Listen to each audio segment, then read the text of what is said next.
अपने ऑफिस का काम बेमन से निपटाता रहा। कुछ देर के बाद लंच हो गया था।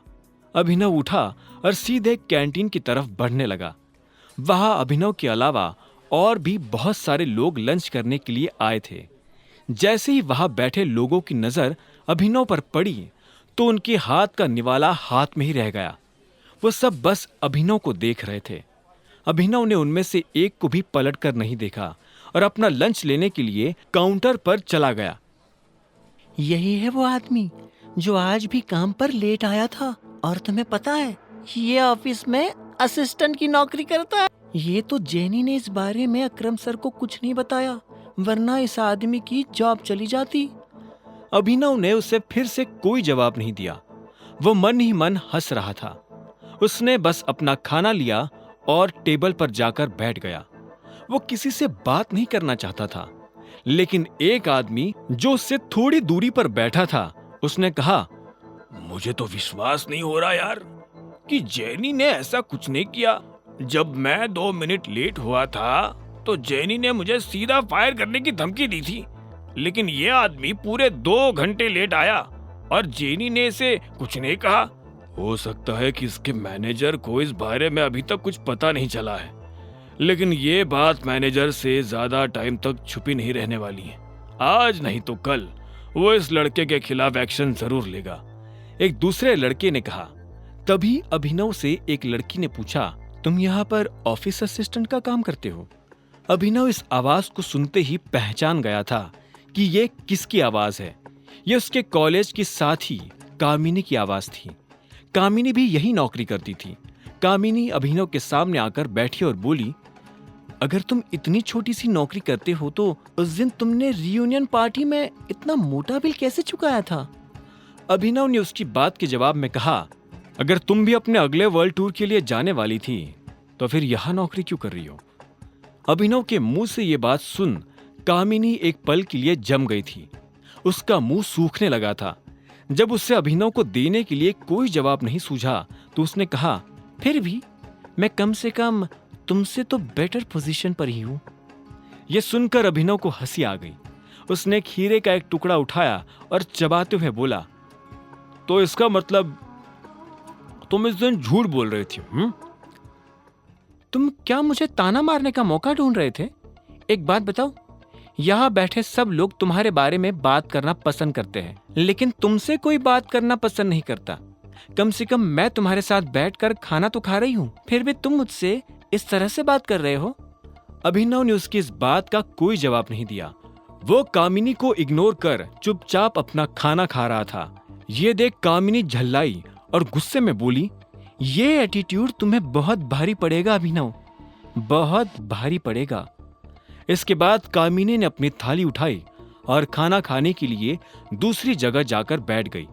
अभिनव को कामिनी के जाने से कोई फर्क नहीं पड़ा। वो फिर से अपने ऑफिस आया और उसने बाकी का काम खत्म करना शुरू कर दिया। तभी अभिनव के फोन पर मैसेज आया। ये मैसेज अलायना का था। उसने अभिनव को लेकर आने वाली गाड़ी की डिटेल्स भेजी थी, जो ऑफिस के गेट पर अभिनव का इंतजार कर रही थी। जैसे ही अभिनव लिफ्ट से निकलकर ऑफिस के दरवाजे से बाहर आया तो उसने देखा कि दरवाजे पर एक महंगी सी गाड़ी खड़ी थी। गाड़ी का ड्राइवर गाड़ी के बाहर खड़ा था। अभिनव को आते देख उसने तुरंत गाड़ी का दरवाजा खोला और अभिनव से कहा, अभिनव सर चले। पीछे से आ रही कामिनी ने जब यह सब देखा तो उसके होश उड़ गए। एक ड्राइवर इतनी महंगी सी गाड़ी का दरवाजा खोलकर खड़ा था, वो भी अभिनव के लिए। ये बात कामिनी को हजम नहीं हो रही थी। उसे अभिनव पर शक होने लगा था। इधर अभिनव गाड़ी में बैठ गया। अचानक से उसकी नजर कामिनी के चेहरे पर पड़ी। उसका मुंह खुला का खुला था और वो बस अभिनव को देखती जा रही थी। इतने में ड्राइवर ने अभिनव से पूछा, सर म्यूजिक ऑन कर सकता हूं? अभिनव ने हाँ में सिर हिलाया और बोला, लेकिन हम लोग जा कहाँ रहे हैं? अलायनास पैराडाइज, ड्राइवर ने कहा। यह नाम सुनते ही अभिनव के चेहरे पर मुस्कान आ गई। उधर कामिनी ने जब अभिनव को उस गाड़ी में जाता देखा तो उसका ब्लड प्रेशर बढ़ गया था। अब आगे क्या होने वाला था? ड्राइवर के मुंह से अलायना के घर का नाम सुनकर अभिनव हैरान हो गया था। उसे अलायना के घर पहुंचने से पहले ही यह एहसास होना शुरू हो गया था कि वो सच में किसी पैराडाइज में दाखिल होने वाला है। कुछ देर के बाद जब अभिनव की गाड़ी अलायना के घर के आसपास के हिस्से में दाखिल हुई तो अभिनव की नजर सड़क के दाएं बाएं बनी उन ऊंची इमारतों पर पड़ी। कुछ देर चलने के बाद अभिनव एक बड़ी सी बिल्डिंग को अपनी आंखों से देख रहा था। वो किसी का घर था, अनन्या सिंह का घर। उसके आगे झोपड़ी भी नहीं था। अभिनव ने देखा कि उस घर पर अलायनास पैराडाइज लिखा हुआ था। अभिनव समझ गया था कि अलायना कितनी अमीर थी। साथ ही उसके मन में रह रहकर यह भी ख्याल आ रहा था कि अगर अलायना इतनी अमीर है तो वो खुद कितना अमीर होगा। अभिनव से अब रहा नहीं जा रहा था और वो बेसब्री से इस सवाल का जवाब जान लेना चाहता था। क्या हम अंदर चल सकते हैं मिस्टर गेडवाल? तभी ड्राइवर ने अभिनव से बहुत प्यार से पूछा। अभिनव ने जितना सोचा नहीं था, ड्राइवर उसे उससे ज्यादा इज्जत दे रहा था। अभिनव ने हाँ में सिर हिलाया और ड्राइवर उसे अपने साथ अंदर की तरफ ले जाने लगा। जैसे ही वो अंदर आया तो उसकी नजर अलायना से मिली। अलायना सोफा पर बैठी हुई थी और उसके हाथ में वाइन का ग्लास था। अलायना के चेहरे पर चमकदार मुस्कान थी और जैसे ही उसकी नजर अभिनव से मिली तो उसकी मुस्कान में और ज्यादा चमक आ गई थी। उसने अभिनव से पूछा, अभिनव, तुम मेरे साथ मजाक तो नहीं कर रहे? अलायना की आवाज में तंज छुपा हुआ था।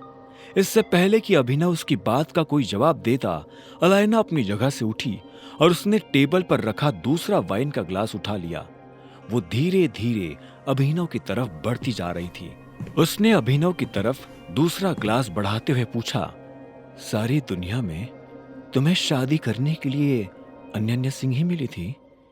ये सवाल सुनकर अभिनव हैरान हो गया। उसने एक पल के लिए अलायना की आंखों में देखा और बोला, तुम्हें ऐसा क्यों लगता है? तुम टाइगर हो और अनन्या सिंह का स्टेटस तुम्हारे स्टेटस से दूर दूर तक मैच नहीं करता है। कोई टाइगर किसी बकरी से शादी कैसे कर सकता है? मुझे नहीं लगता कि तुम्हें इस बात से कोई फर्क पड़ना चाहिए नंदिता कि मैंने किससे शादी की है। तुम इस मामले में अपनी राय मुझे ना दो तो ही अच्छा है। इतना कहते ही अभिनव ने अलायना की आंखों में देखा और वाइन का ग्लास अपने होठों से लगा लिया। अलायना तब तक अपनी जगह पर बैठ चुकी थी। उसने भी अभिनव की आंखों में देखा और बोली, सच में तुम मुझसे यह सब छुपाने की कोशिश कर रहे हो? तुम्हें क्या लगता है कि मुझे पता नहीं चलेगा? क्या यही कि तुम दुनिया के सामने सिंह परिवार का नाकारा दामाद बनकर घूमना चाहते हो? अब अगर टाइगर किसी कछुए की खाल में दिखेगा तो जंगल में कौन उस पर शक करेगा? अभिनव भी उसे देख मुस्कुराया और बोला, इंप्रेसिव। इसके बाद वो खुद अलायना की तरफ बढ़ने लगा। वो अलायना के पास जाकर बैठा और उसकी आंखों में देखते हुए बोला, मैंने सोचा नहीं था कि तुम इस वाइन से भी ज्यादा स्ट्रांग होगी। अलायना ने मुस्कुराते हुए हाँ में सिर हिलाया और बोली, जब मैं छोटी थी तब मेरी माँ ने मुझे इस माफिया ग्रुप के बारे में बताया था। उन्होंने मुझे बताया था कि तुम्हारे पिता को किसी ने मार दिया है और तुम भी गायब हो गए हो। उन्हें मेरे लिए काफी डर लग रहा था। उन्हें लग रहा था कि कहीं कोई मेरे साथ भी ऐसा कुछ। अलायना इससे आगे कुछ कह नहीं पाई। उसकी बात सुनकर अभिनव को ऐसा लगा जैसे किसी ने उसके दिल में छुरा घोंप दिया हो। वो अलायना की आंखों में देख रहा था। वो देख पा रहा था कि अलायना को इस बात का कोई अंदाजा नहीं है कि अभिनव के पिता को किसने मारा था। इतने में अलायना ने पूछा, एक बात मुझे सच सच बताओ अभिनव, तुम अनन्या सिंह के साथ क्यों हो? क्या तुम उससे प्यार करते हो? अभिनव ने इस सवाल के जवाब में पहले अपना ग्लास ध्यान से टेबल पर रखा और फिर कहा, मुझे नहीं लगता कि आज के बाद हमें इस तरह से मिलना चाहिए। यह हम दोनों को जोखिम में डाल सकता है। रहा सवाल अनन्या के साथ रहने का, तो इसका जवाब तुम खुद दे चुकी हो। मुझे अनन्या से प्यार है या नहीं, इस बात का मैं यही जवाब देना चाहूंगा कि मेरी जिंदगी से प्यार शब्द कब का गायब हो चुका है। अब मेरा ध्यान सिर्फ अपने मकसद पर है। मेरे पिता को जिसने मारा है, मैं उससे बदला लेना चाहता हूं। अपने पिता के खड़े किए इस एम्पायर को मैं और बड़ा और मजबूत बनाना चाहता हूं। आगे की कहानी जानने के लिए देखें अगला एपिसोड सिर्फ पॉकेट एफएम के यूट्यूब चैनल पर और द रिटर्न ऑफ टाइगर के सारे एपिसोड्स को सुनने के लिए डिस्क्रिप्शन में दी लिंक से डाउनलोड करें पॉकेट एफएम ऐप।